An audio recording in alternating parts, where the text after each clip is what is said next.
कि वजन एक्सीड तो नहीं कर गया। हमारी एयरलाइन 30 kg से ज़्यादा अलाउ नहीं कर रही, आपने विदिन 30 kg रहना है। और उसमें कुछ ऐसी चीज़ें अगर एक्स्ट्रा हैं भी, अगर आपको फेंकनी भी पड़ जाए, ज़्यादा अफसोस ना हो, कोई पुराने कपड़े रख सकते हैं जो वहाँ काम आ गए, ठीक है, ले जाने दीजिए, ठीक है, वरना कोई बात नहीं। तो अगर आपका एक्स्ट्रा वजन है भी तो ऐसी चीज़ें ऊपर रखें ताकि निकाल के वहाँ फेंकना आपके लिए मुश्किल ना हो। इसको हम बाद में रखेंगे वजन करने के बाद। अच्छा, इसमें 50 ग्राम तक इस तरह की चीज़ें अलाउ करते हैं। कोई क्रीम है, आपका टूथपेस्ट है, 50 ग्राम से ज़्यादा अलाउ नहीं करते आपके हैंड कैरी में। बुकिंग वाले में आप जितना मर्जी बड़ा साइज रखें, उसमें कोई इशू नहीं है। ये चीज़ें वहाँ भी सब की सब अवेलेबल हैं, लेकिन आपको पता है कि नॉर्वे दुनिया का दूसरा सबसे बड़ा मेगा मुल्क, नंबर 1 पे स्विट्जरलैंड है, नंबर 2 पे नॉर्वे, जो दुनिया का सबसे महंगा। तो इसलिए हमें कुछ ध्यान करना पड़ता है ताकि हम अच्छी सेविंग कर सकें, वहाँ अच्छा खा पी सके इन चीज़ों की सेविंग करके। ये पैसे भी हम बचाएंगे नहीं, ये भी हम अपने ऊपर ही लगाएंगे, लेकिन हम ज़ाया क्यों करें। तो इसको हम हैंड कैरी में रख सकते हैं, क्योंकि इसका 50 ग्राम से कम वजन है, इसलिए ये हैंड कैरी में अलाउ है जी। ये भी बड़े काम की चीज़ है। वहाँ आप अगर हेयर कटिंग सैलून पे जाएंगे तो लग पता जाएगा, तो इसलिए अपना इंतज़ाम करके जाएं। और इसके लिए ये चूंकि बैटरी ऑपरेटेड है, चार्जिंग पे नहीं है, साथ एक्स्ट्रा सेल भी रख लिए। हाँ, इसको भी हम बेहतर है बुकिंग वाले में ही रख लें, इसके बाद का बैटरी पे भी एडजस्ट कर देते हैं। अच्छा, ये लॉक्स मैंने लिए हैं, छोटे लॉक, क्योंकि ये जो अटैची के साथ जो लॉक आता है ये वाला, इसका कोई एतबार नहीं हम कर सकते। बाद का मिस हैंडलिंग की वजह से बाद का ये नकारा हो जाता है और खुलता नहीं है, इसलिए मैं आमतौर पर रिस्क नहीं लेता। ये वाला देसी किस्म का लॉक लगाते हैं। इसकी एक चाबी मैं अपने वॉलेट में रखता हूँ और एक चाबी कहीं बैग के अंदर रखी होती है ताकि इमरजेंसी में वो काम आ जाए। अच्छा, ये मार्कर आप 2-3 कलर के ले लें। ये परमानेंट मार्कर है, कुछ अगर आपको बैग के ऊपर लिखना है, कोई निशानी लगानी है तो ये वहाँ काम आएगा। और एंड पे बैग के ऊपर कोई रेड रिबन या ग्रीन रिबन, रेड तो बहुत सारे लोगों ने बांधा होता है, बेहतर है किसी और कलर का सिलेक्ट कर लें कि वो आपको दूर से पता चल जाए रेलिंग पे आते हुए कि बैग आ रहा है और आप उसे पहचान ले फ़ौरन और रेडी हो जाए उसको उठाने के लिए। अच्छा, इसमें क्या कुछ है? इसमें सिंपल चीज़ें हैं जो पर्सनल इस्तेमाल की, टूथब्रश है और इसके अंदर मैंने मसवाक रखी हुई है, इसको ऐसे सिक्योर किया हुआ है। और ये बहुत काम की चीज़ है, ये वहाँ जाते ही हमें ज़रूरत पेश आई इसकी। इसमें जो मेन चीज़ है, हर कंट्री टू कंट्री ये चीज़ें वेरी करती है। नॉर्वे के लिए ये आगे से इस तरह से गोल होना बड़ा ज़रूरी है और थोड़ा लंबाई में होना ज़रूरी है। अगर ऐसा नहीं है तो आप ये कहीं लगा ही नहीं सकते, क्योंकि जितनी भी फिटिंग है, जितनी भी सेटिंग है, वो सारी इस तरह के स्विच के लिए। ये मल्टी प्लग, ये 1-2 ज़रूर अपने पास रखें। ये 50 ग्राम से छोटा परफ्यूम। कंघी, अब कंघी आप हैरान होंगे, कंघी मुझे कहाँ पे चाहिए? ये खारिश करने के लिए भी चाहिए होती है, और लेकिन अब तो मैं माशाल्लाह दाढ़ी के लिए भी यूज़ करता हूँ इसको, तो ये तो बहुत ज़रूरी है मेरे लिए। अच्छा, ये यूनिवर्सल प्लग है, ये हर कंट्री के लिए वैसे उन्होंने डिज़ाइन किया हुआ है, वहाँ भी ये काम आना चाहिए। इसकी आगे मुख्तलिफ शेप्स हैं और इसको हम रिप्लेस कर सकते हैं इन तीनों के साथ, क्योंकि हर कंट्री, पाकिस्तान में तो मौजे है ना, उन्होंने ऐसी सॉकेट बना दी है जो हर तरह के प्लग को ले लेती है, लेकिन बाहर कंट्री में सिर्फ एक ही टाइप होती है। जैसे ये ऑस्ट्रेलिया के लिए है, ये यूके के लिए है और ये नॉर्वे के लिए है, तो मुख्तलिफ कंट्री पे, और ये जापान के लिए, ये मुख्तलिफ कंट्रीज़ की मुख्तलिफ रिक्वायरमेंट, और वो फिक्स है, आप कोई और लगा ही नहीं सकते, ये मसला है। इसलिए ये यूनिवर्सल किस्म का है, ये भी ज़रूर रखें साथ अपने। ये ब्रिल क्रीम, ये ब्रिल क्रीम या इस तरह की मिलती जुलती कोई और क्रीम मैं पूरे नॉर्वे में ढूंढता रहा, मुझे कहीं से नहीं मिली। इस दफ़ा मैं अपनी खुद लेके जा रहा हूँ, लेकिन अब ये चूँकि थोड़ी यूज़ हो चुकी है, यानी ये सील नहीं है, बेहतर है सील लेके जाए, लेकिन अगर सील नहीं है तो अपने पास इस तरह के कुछ सील बैग ज़रूर रखें जो सील हो जाते हो, इसके अंदर डालें, और ताकि ये लीक ना कर जाए और लीक करके आपके कपड़े वगैरह ख़राब ना करे। वैसे ये एयरलाइन की रिक्वायरमेंट भी है, इसके बगैर वो जाने भी नहीं देते, तो ये इंश्योर करते हैं।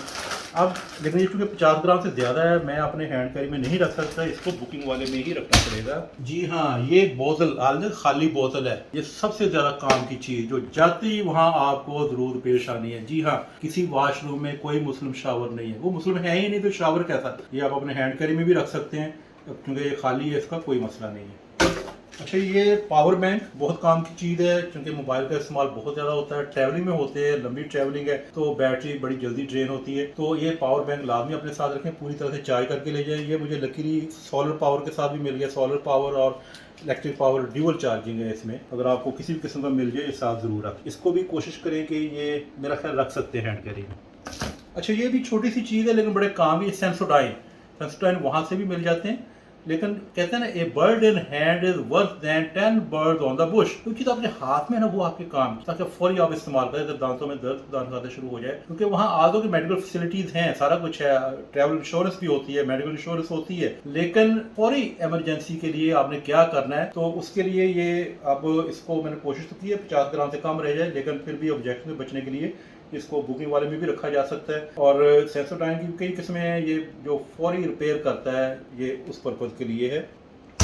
आल्दो कि अब मास्क की पाबंदी नहीं है, लेकिन पता नहीं चलता, लास्ट टाइम हम जर्मनी गए तो रेलवे में सिर्फ थी, एयरलाइन में कहीं नहीं थी, बाहर कहीं नहीं थी, लेकिन रेलवे में स्ट्रिक्ट थे और बार बार अनाउंसमेंट भी कर रहे थे कि मास्क जरूर रखें। इसलिए एहतियातन मास्क अपने हैंड कैरी में लाजमी रख लें और कैप ज़रूरत। अच्छा, ये एक बहुत काम की चीज़ है, बहुत लाइट सी है, लेकिन बारिश से बचने के लिए अगर तेज बारिश है तो आप इसको फौरी तौर पे अपने बैग में रखें, शोल्डर बैग में रखें और फौरी तौर पे आप ऊपर पहन सकते हैं। हम ऐसे मुल्क में जा रहे हैं जहां आजकल मौसम इस तरह का है जैसे हमारे यहाँ सख्त सर्दी होती है, यानी जनवरी फरवरी का, यानी दिन के वक्त बाद का टेम्परेचर 14-15 भी हो जाता है, लेकिन रात को माइनस हो जाता है।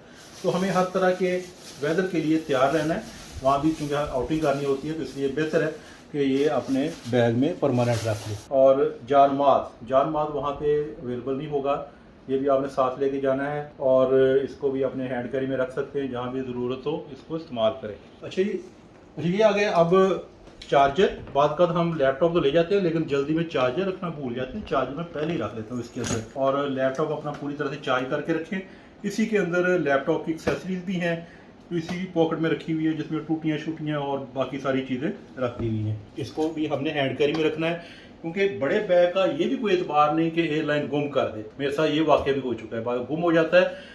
आपने अपने हैंड कैरी में इतनी चीज़ें लाजमी रखनी है जो 2-3 दिनों के लिए काफ़ी, क्योंकि इन केस अगर ये बड़ा बैग आपका गुम भी हो जाए तो आप 2-3 दिन सर्वाइव कर सकें, और मीनवाइल या तो आपको मिल जाएगा या आप शॉपिंग करके अपनी चीज़ें ले लेंगे। हर तरह की इमरजेंसी के लिए हमने तैयार रहना होता है। अच्छा, इसमें अब आ गई हैं मेडिसिन। आपको जिन मेडिसिन की ज़रूरत होती है, जिनकी नहीं भी ज़रूरत, जो इमरजेंसी के लिए, जैसे पैनाडोल, पोन्स्टॉन वगैरह, गला ख़राब हो जाए तो जो भी आप यूज़ करते हैं वो आप रख लें, और एक थर्मामीटर ज़रूर रखें साथ। रास्ते में भी ज़रूरत पेश आ सकती है, वहाँ जाके भी इसमें कुछ निम्को वगैरह रख ली है। इसके अलावा एक दूसरे बैग में बादाम और दूसरी खाने पीने वाली चीज़ें हैं, वो भी आपको मैं दिखाता हूँ कि क्या क्या चीज़ें ज़्यादा ज़रूरी हैं। बहुत ज़्यादा एक्स्ट्रा भी ना लेके जाएँ, उतना ही लेके जाएँ जितनी बाकी आपको ज़रूरत पेश आ सकती है। इसमें ग्रीन टी, चाय की पत्ती वगैरह, और इसमें ये हल्दी हो गई, वैसे मैंने तिल भी रखे हैं, और फर्दर इसमें ये लाल मिर्च है, बादाम है, काली मिर्च है, ये मसूर की दाल है, बस एक पैकेट रख ली है। ये इसबगोल है जो मैं इस्तेमाल करता हूँ, ये पिंक साल्ट है जो वहाँ से बहुत मुश्किल से मिलेगा आपको, चाय की पत्ती वगैरह, और चावलों में कुछ पैकेट रखे हैं। एंड पे देखूंगा कि अगर वज़न ज़्यादा नहीं होगा तो रख लूँगा। 5 किलो लिए थे, अगर वज़न ज़्यादा होगा तो कम कर लिए जाएंगे, वहाँ से भी मिल जाते हैं। आलू बहुत महंगे होते हैं, लेकिन जहाँ से जितना हम लेके जा सकते हैं ले जाएंगे। कुछ मसाले वगैरह हैं, जैसे बिरयानी मसाला वगैरह, इस तरह की चीज़ें हैं। वहाँ हमें कहा गया है कि अपनी बेड शीट, रज़ाई का कवर, पिलो कवर वो लेके आएँ, तो ये एक पैकिंग में मुझे मिल गया था, तो ये ले ली है। ये हम अपने बुकिंग वाले बैग में रखेंगे। ये प्रोफेसर के लिए गिफ्ट भी है। अच्छा, कपड़ों को इस तरह से किया है कि ये शलवार कमीज़ों का पैक है। शलवार कमीज़ें जो हमारी सर्दियों में पहनते हैं वो रख ली हैं। इनको तय लगा के इस शॉपर के अंदर इस तरह से पैक किया है कि इनकी तय उम्मीद है ख़राब नहीं होगी। इसके अलावा एक और अच्छी बात, पहले मैं इस्त्री लेके जाया करता था, अब इस्त्री की ज़रूरत नहीं रही। वहाँ वॉशिंग मशीन इतनी शानदार मिलती हैं, जब हम वो निकाल के ड्रायर में डालते हैं तो ड्रायर की एक सेटिंग है एंटी क्रीज, तो वो इनको इस तरह से ड्राई करती है कि इस्त्री की ज़रूरत ही नहीं रहती, बस आपने निकालना है और उसको हैंग कर देना है। ज़्यादातर मैंने कपड़े इस तरह के रखे हैं जो कॉटराई की शर्ट्स, कॉटराई की पैंट्स, इनको इस्त्री करने की वैसे ज़रूरत नहीं होती, ना इनको सलवटें आती हैं। इसके अलावा कुछ जैकेट्स हैं और एक वेस्ट कोट भी रख लिया है, एक काफ़ी है। ये जुमे की नमाज में मैं यूज़ करता हूँ ज़्यादातर शलवार कमीज़ के साथ। और ये एक अच्छी जैकेट मिल गई थी। ये तो मेरी जैकेट है। कोई बात नहीं, देख लें वापस आती है कि नहीं, इंशाल्लाह आएगी। इसका फ़ायदा ये इसकी जिप है, जब गर्मी लगे जिप खोल लें, और जब सर्दी लगे तो इसकी जिप बांध कर इसको हाई नेक बना सकते हैं। यानी कपड़े खरीदते हुए भी हमें इन बातों का ध्यान रखना पड़ता है ताकि हर तरह की कंडीशन में हम बिल्कुल रेडी हों। अच्छा, ये भी एक छोटी सी चीज़ है, वैसलीन। जब पाँव की एड़ियाँ फट जाती हैं, बाद का मौसम इतना ड्राई होता है, ये इस तरह का होता है कि वो आपकी एड़ियाँ और होंठ फटने शुरू हो जाते हैं, तो ये बेहतरीन चीज़ है, ये लाजमी रखें अपने पास। और जूते आपने जो लेके जाने हैं, मैंने प्लान किया है कि ये चप्पल